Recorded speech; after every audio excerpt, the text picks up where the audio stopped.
Hi YouTubers, this is Rantin Robin and DigiFoxCat. We're here with our guest today, Theater Mage. Hello, how's it going? We want to talk to you guys today about Scrooge McDuck. Aww. Whether you're familiar with him in comic book form, or more familiar with him through the 1980s and 1990s DuckTales series, which is where most people are probably familiar with him. In about 1995, starting in about 1992 when the idea was formed and being concluded in about 1995, a man by the name of Don Rosa put together the Life and Times of Scrooge McDuck, which for those of you who don't know, detailed the origin of how Scrooge got from rags to riches. And you can see it here in its second comic book printing. And of course the very valued trade paperbacks that I just showed on camera. And now, for those of you who want to read it and can't find it anywhere else, it is in volumes 4 and 5 of the Don Rosa, Uncle Scrooge and Donald Duck Don Rosa library. Nice. Uncle Donald. Yep. So here's the back. We'll just show you that real quick. But this is something that most of us are very excited about because unlike Theater Mage here, the rest of us hadn't gotten to read it before. Alright, so we just kind of want to talk about some of the highlights of the book, some of our favorite parts. I know you're kind of the big historian. Do you want to give our YouTubers a quick intro on who Scrooge McDuck is? Sure, sure, I'd be happy to. Okay, well, for those of you who don't know who Scrooge McDuck is, he's actually Donald's rich uncle, who is basically the richest duck in the world, but he didn't start out that way. He actually started out coming from a poor family in Glasgow, Scotland, and he was inspired to make his fortune after shining the shoes of a man visiting from America who paid him with an American dime. He got a little upset because he can't really use American money in Scotland, but it spurred him on to basically make a change for his life to try to save the clan McDuck, save their family name because it kind of sadly got tarnished. Now, if I can interject here for a second, those of you who have read the companion book, you will note that Magica Dispelled is actually goes back in time and ends up through a convoluted series of events handing Scrooge his lucky dime. That's right. But fans and Disney historians kind of disagree on whether that is canon, or whether the time vortex kind of repaired itself after she left. But that's just kind of a side note. I'll let you kind of finish again. Well, okay, yeah. The only other thing I was gonna add was, he wanted to save his family's name, restore honor to the McDuck name, and so he decides to one day just board a ship as just a kid, basically, and set sail for America to try to strike it rich. Yeah. And again, for the first half of the book, which for those of you who have the complete volume, it's really just half the book. For those that have the Don Rosa library, volume 4 essentially is the struggle. He does not strike it rich until volume 5 in the Yukon. Oh, he goes through a whole lot of stuff to become the wealthy, rich duck we all know today. Yep. Well, part of that is he went back and basically used what little fortune he had to save the McDuck clan castle too. Right. Yep. So he had to start again. Yep. With just his lucky dime. Yeah. Yep, and again, for those of you who don't know, Don Rosa was making sure to tie in to Carl Barks, the original creator of Scrooge. Nowadays, if you look him up on Wikipedia, Carl Barks and Don Rosa are both credited with creating Scrooge, because Don Rosa really made him into what we know of him in TV form. Right. One major difference about Scrooge's personality from Carl Barks to Don Rosa, and especially the 80s series, Scrooge was made a little nicer, because in the original Carl Barks comics, he wasn't like awful to his family, but he would often like extort them out of their own money, like even for like change, change. He'd like kind of like almost trick them in a way into accomplishing tasks for him, basically kind of free labor, But But you know, when push came to shove, he really does care about them, but yeah, I just find that interesting how they decided to kind of soften his character a bit, you know, make him a little more likable. Not that he was unlikable before, but you know. A lot of what people a lot of what I think people don't like, because I mean, when you think about Scrooge, a lot of what people here might be familiar with is the new DuckTales, which is essentially a reboot of the old DuckTales, voiced by the very talented David Tennant. But again, a lot of what people don't like in that is that he goes back to his comic book roots, and he's a little bit more conniving, and of course, one thing that a lot of our viewers will notice that is different is Donald Duck is actually in the show rather than just an occasional guest star. Which is actually, I know you said that's actually the way it was meant to be. Yeah, because, okay, another major difference from the original comics, Uncle Scrooge comics by Carl Barks and the 80s show, in the comics, Donald was always there. Like, he was there with the boys, his nephews, Huey, Dewey, Louie, and Scrooge, on their crazy adventures. However, when they made the 80s show, Donald was in it briefly, like a few times, a few appearances here and there. But they wrote it into the story that he was going off to the Navy, and the reason for that is they wanted more attention to be devoted to Scrooge and the boys, because they feared having a popular character like Donald would upstage everyone else, and they wanted the focus to be on Scrooge. And basically because they're introducing him to animation for the first time. But yeah, with the reboot, Donald's back. So, you know, it's come full circle now, and this reboot actually seems to borrow a lot from all of the various media, you know? Yeah. Well, I mean, the biggest thing that I noticed with the new DuckTales is he's back to this look again, the red outfit. He's wearing red. Do you guys remember why he wears red? No, I don't actually. Okay, well, I'm not sure why they changed it to blue in the 80s show, but anyways, he looks good in either. But the reason why he wears red is because in his mind, when he saw his outfit for the first time when he purchased it, it reminded him of home.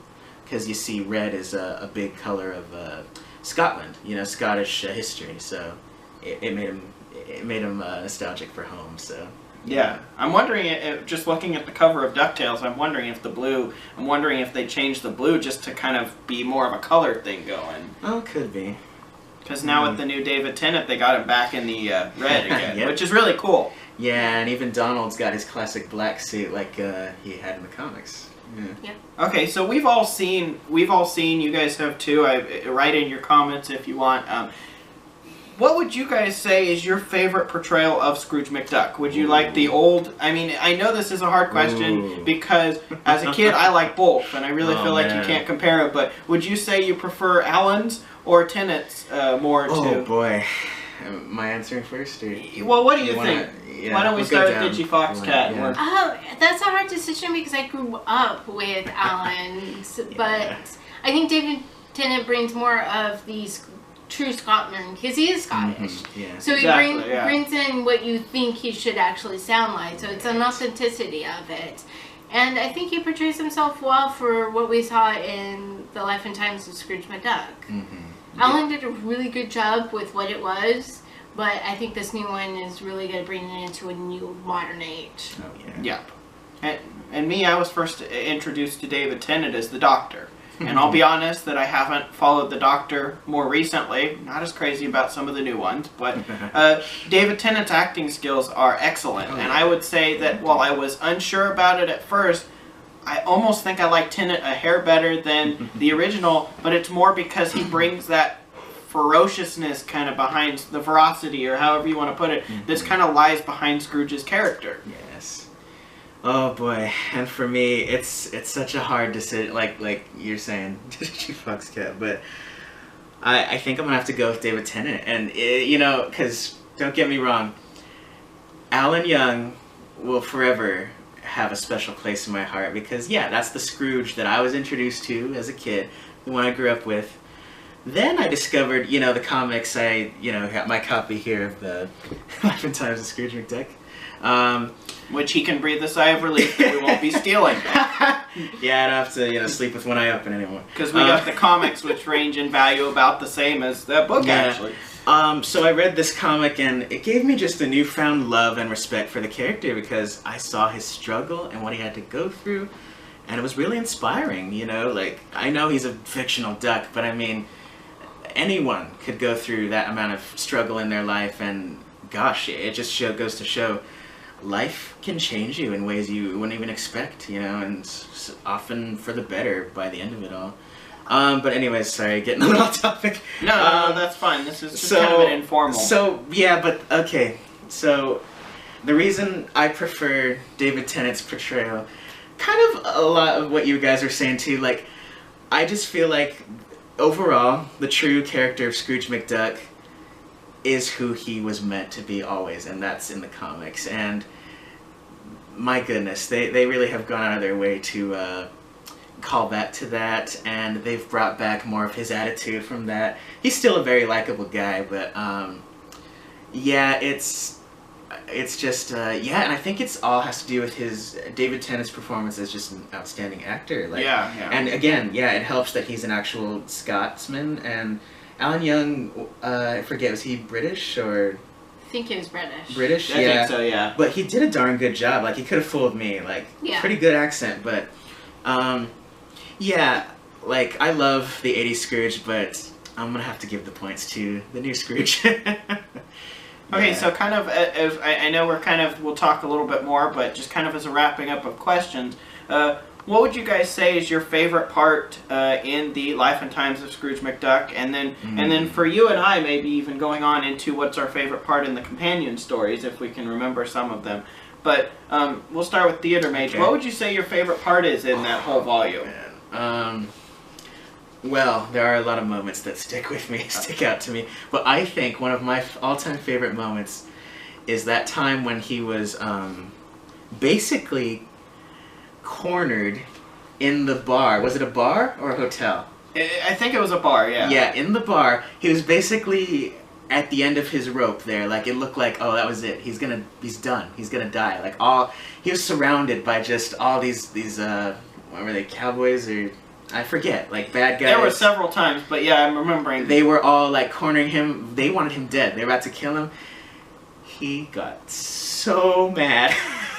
He went insane. He went ballistic and just, with all of his strength, took down, how many people was it? Like 100? 100, yeah. 100 men. Took down 100 men. Well, they're probably like dog people, but, you know, men, guys. Took them all out. And came out okay. Like, he could have died in that situation, but he just, I don't know, something in him just snapped. He triggered the last of his fighting strength. That's one thing I love about Scrooge is he never goes down without a fight. Like, this guy is hard to kill.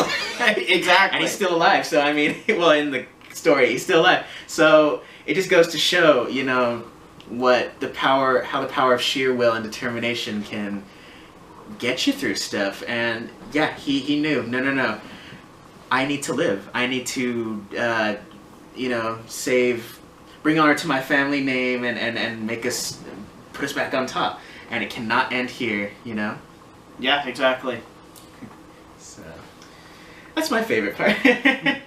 and for those of you who, one little extra that Don Rosa included in his book, which I think is interesting, I forget if it's that actual scene or another one, but there is a scene where Scrooge lays out about 50, 60 different people, and they're laying on the ground. If you look closely at that panel in Don Rosa's book, Mickey Mouse is in the back of that panel, kind of laying down in the ground. Hidden Mickey. Yeah, Don Rosa put hidden Mickeys in his book. That were full-on Mickeys in most cases. Yeah, I'd have to say, I really liked when they first started showing his veracity when he was in Africa. And he's riding a lion like a horse. And the way he gets the lion to be submissive to him is he roars louder than him. And then you just have a meow come out of the lion. Yeah. He outrode a lion. I mean, there was a lot of good points for me in the book. I mean, you have the first meeting of the Beagle Boys. You have various things.